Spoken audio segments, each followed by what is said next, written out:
Salut à tous, ravi de vous retrouver sur canalturf.com dans cette émission Direct Course. Nous allons évoquer le programme dominical de ce 22 novembre avec un quintet plus qui aura pour cadre l'hippodrome d'Auteuil.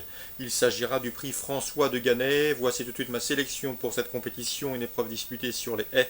J'ai placé en tête la jument de la course numéro 9, Marvel Flight, qui vient de s'imposer dans le prix Cacao sur le steeplechase, une protégée d'Arnaud Chaillet-Chaillet qui me semble ici en mesure de faire aussi bien sur les balais. Le style de son succès en dernier lieu en dit long sur ses moyens actuels. Le 9 Marvel Flight m'a préféré. Je lui poserai le top white numéro 1 Rouge et Sage, un cheval régulier qui peut se targuer d'avoir terminé 3e du prix Céréaliste devant deux de ses rivaux du jour. Une confirmation est ici attendue malgré son poids élevé. Le 14 Aristodémote régulier devrait pouvoir également confirmer ses derniers résultats. Il reste sur une série de bonnes places et alterne les haies et le steeple avec une certaine réussite. Ensuite le 15 Lord Liffard et le numéro 2, à savoir Perly de Clermont, respectivement affichés 4e et 5e du prix Count Schoenberg, une épreuve de même facture disputée en début de mois.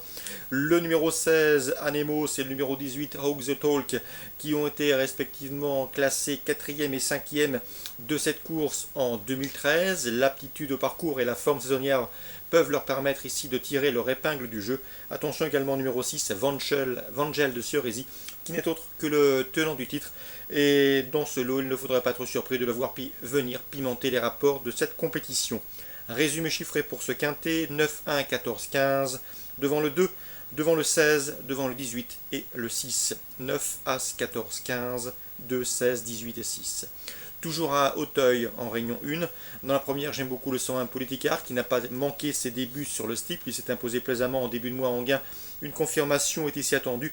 Et un cheval qui en est avait terminé deuxième de Listed et couru notamment le prix Georges de Talois, une épreuve estampillée groupe 2. D'ailleurs, il retrouve un cheval qui a également couru ce prix Georges de Talois, à savoir le 105 Irmao Joao As, un cheval qui possède également de sérieux titres sur les balais et qui sera intéressant à juger sur les gros obstacles, le 101 et éventuellement le 105.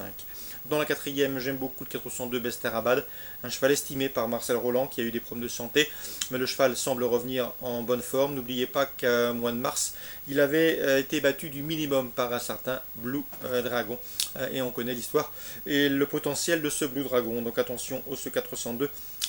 Estimé par Marcel Roland, Bestarabad.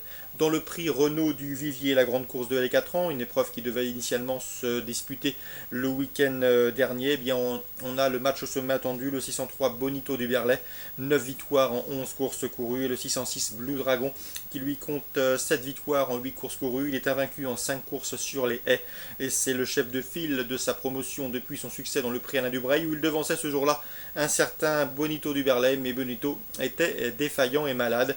Donc la revanche s'annonce tout à fait intéressante à suivre. 603-606, le match au sommet dans ce prix Renault du Vivier édition 2015.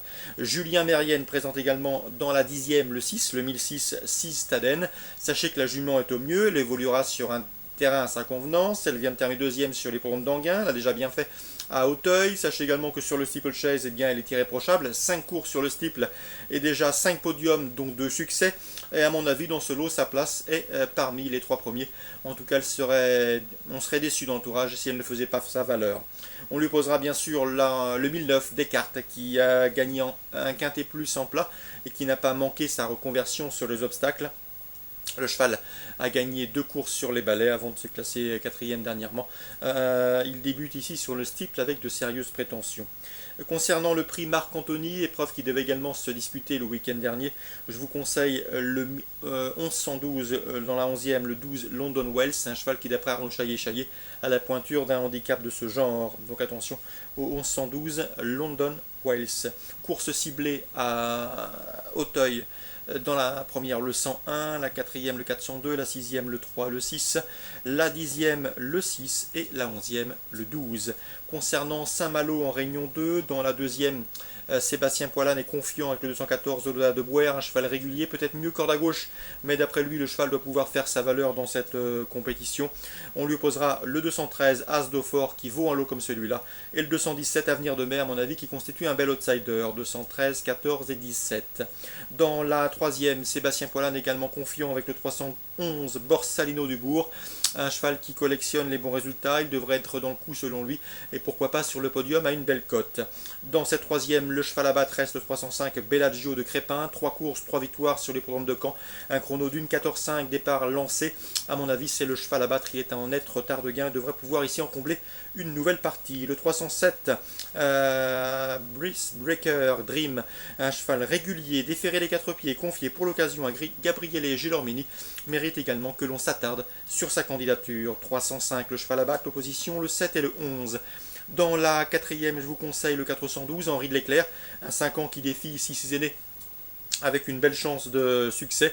Il doit pouvoir bien faire, d'autant que ses 2 dernières sorties corne à droite ont été couronnées de succès. À mon avis, c'est le cheval de la course, d'autant qu'il est confié également à Jean-Philippe Monclin.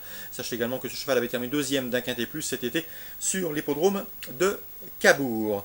Donc le 412 Henri de l'Éclair. Dans la 5e, 2 chevaux semblent se détacher. Le 516 Vertiginous, irréprochable depuis plusieurs semaines, en retard de gain et excellent droitier. Et le 515 Vibrato du Vivier. Ces chevaux ont été respectivement affichés 1er, 2e récemment sur l'hippodrome d'Argentan. Et le mois dernier sur l'hippodrome de Vichy, le classement avait été inversé, 2e et 1er. Donc le 516 et le 515 Vertiginous et Vibrato du Vivier se retrouvent pour une revanche. Attention également dans la 8e au 810 Chanel TJ, 1re et 2e à l'occasion de ses premières sorties publiques. Et en dernier lieu sur l'hippodrome de Reims, eh bien, elle a été malheureuse, rapidement disqualifiée alors qu'elle avait juste fait un petit temps de galop. Ensuite, la pouliche a montré sa forme et son excellente forme en retrait. À mon avis, elle vaut un lot comme celui-là, le 810 Chanel TJ, à racheter impérativement dans cette compétition. Donc attention au 810, course ciblée pour Saint-Malo, Réunion 2, 2e 13, 14, 17, 3e le 5, le 11 et le 7, la 4e le 12, la 5e le 16 et le 15 et la 8e le 810. Concernant Angers, 2 coups de cœur à vous indiquer avec le 511 Big Speed, je sais qu'on l'estime dans l'écurie de Pascal Gélin, le cheval commence à comprendre ce qu'on attend de lui et à mon avis dans ce lot c'est un lauréat en puissance, d'autant qu'il sera déféré des 4 pieds et qu'on s'attache les services d'Éric Raffin pour l'occasion. Attention également dans la 8e au 813, c'est Vermeil Soumoli, il n'a pas eu un bon parcours dernièrement à Vincennes, étant contraint de progresser le nez au vent. Le cheval à la pointure d'un lot comme ça, il trouve ici l'occasion de se racheter, donc le 813 Vermeil Soumoli à reprendre en confiance. 711 et 813 pour Angers, Réunion 3. Excellent jeu à tous, bon week-end et à très bientôt sur Direct Course.